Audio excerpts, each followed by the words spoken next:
Selamat pagi anak-anak. Apa kabar semuanya? Pada pertemuan kali ini, kita akan mempelajari mengenai teks cerita fantasi.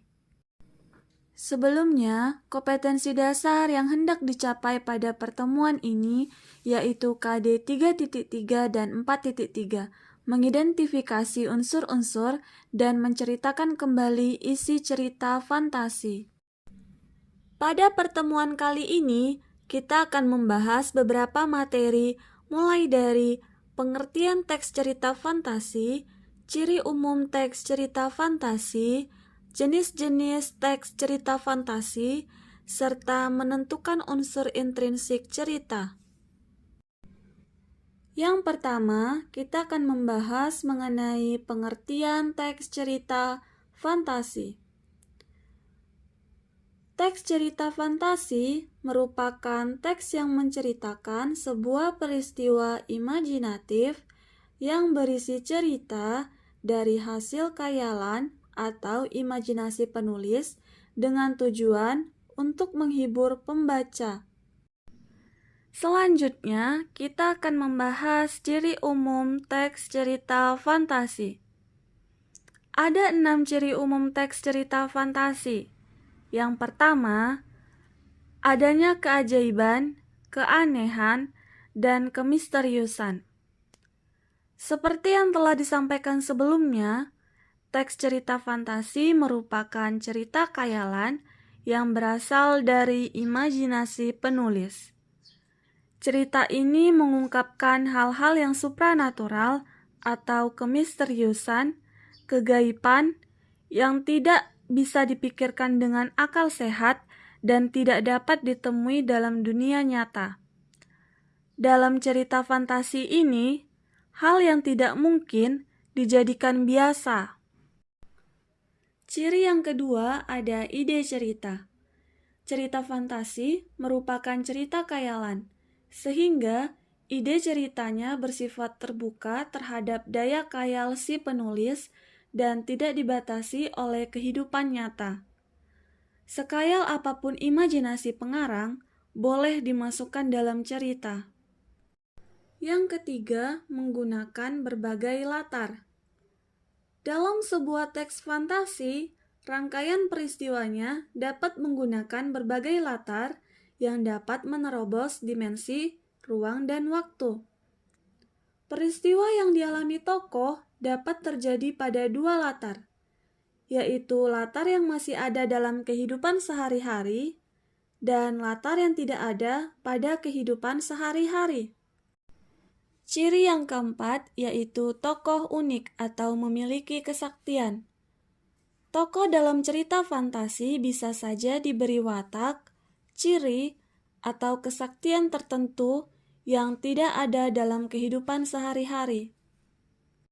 Ciri yang kelima yaitu bersifat fiksi. Fiksi dapat diartikan sebagai rekaan atau khayalan. Jadi, teks cerita fantasi merupakan cerita yang tidak ada atau tidak benar-benar terjadi di dunia nyata dan hanya ada pada khayalan atau pemikiran manusia. Tetapi, latar dan objeknya bisa saja diambil dari kehidupan nyata yang diberi fantasi oleh penulisnya. Dan ciri yang terakhir adalah bahasa. Bahasa yang digunakan dalam sebuah teks fantasi tidak terikat oleh bahasa formal, namun bahasa yang digunakan variatif dan ekspresif. Selanjutnya, kita akan membahas jenis-jenis teks cerita fantasi. Jenis teks cerita fantasi dibedakan menjadi dua, yaitu jenis cerita fantasi berdasarkan kesesuaiannya dalam dunia nyata dan berdasarkan latar cerita. Yang pertama, kita akan membahas berdasarkan kesesuaiannya dalam dunia nyata. Berdasarkan kesesuaiannya dalam dunia nyata, jenis teks cerita fantasi dibedakan menjadi dua, yaitu yang pertama, cerita fantasi total, di mana cerita ini berisi fantasi pengarang terhadap objek atau peristiwa tertentu, di mana objek atau peristiwa tersebut tidak ada atau tidak pernah terjadi di dunia nyata, Contohnya, nama orang, objek, dan peristiwa yang mana hal tersebut merupakan hasil rekaan pengarang. Yang kedua, cerita fantasi irisan, yang merupakan kebalikan dari fantasi total. Pada jenis cerita ini berisi fantasi pengarang terhadap objek atau peristiwa tertentu, di mana objek atau peristiwa tersebut ada atau memang pernah terjadi dalam dunia nyata. Contohnya, penggunaan nama orang, objek, dan peristiwa yang pernah terjadi dalam dunia nyata. Selanjutnya, jenis-jenis teks cerita fantasi berdasarkan latar ceritanya.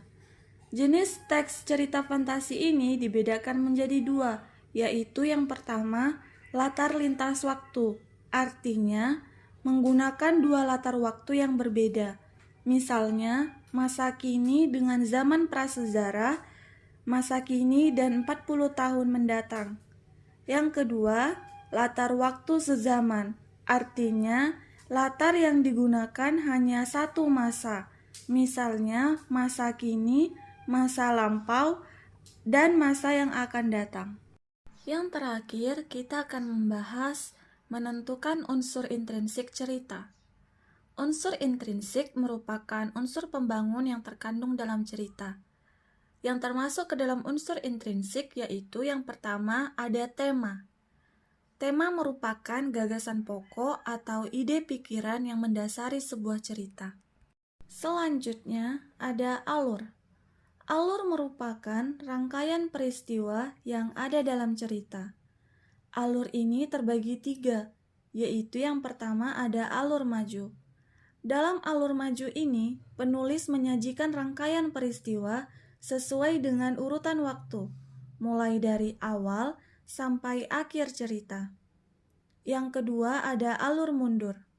Kebalikan dari alur maju, alur mundur ini menyajikan rangkaian peristiwa yang diawali dengan bagian akhir cerita, kemudian dibalik kembali ke awal cerita.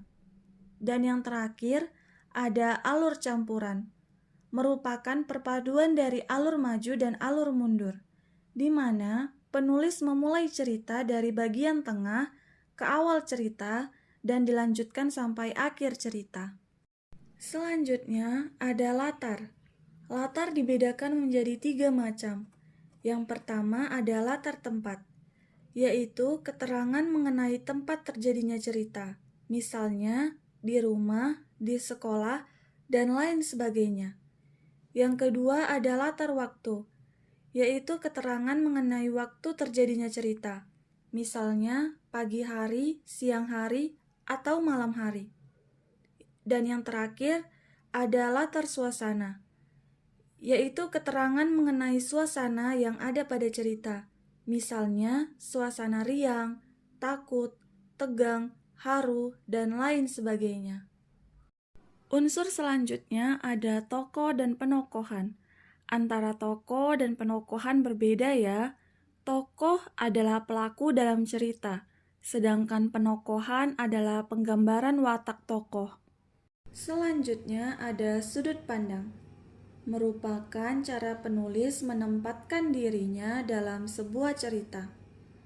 Sudut pandang yang sering digunakan adalah yang pertama, sudut pandang orang pertama, di mana penulis memposisikan diri sebagai tokoh yang ada dalam cerita. Sudut pandang ini ditandai dengan penggunaan kata ganti aku, saya, kita, dan kami.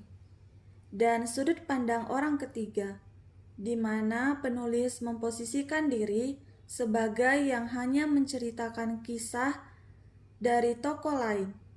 Sudut pandang ini ditandai dengan penggunaan kata ganti ia, dia, dan mereka.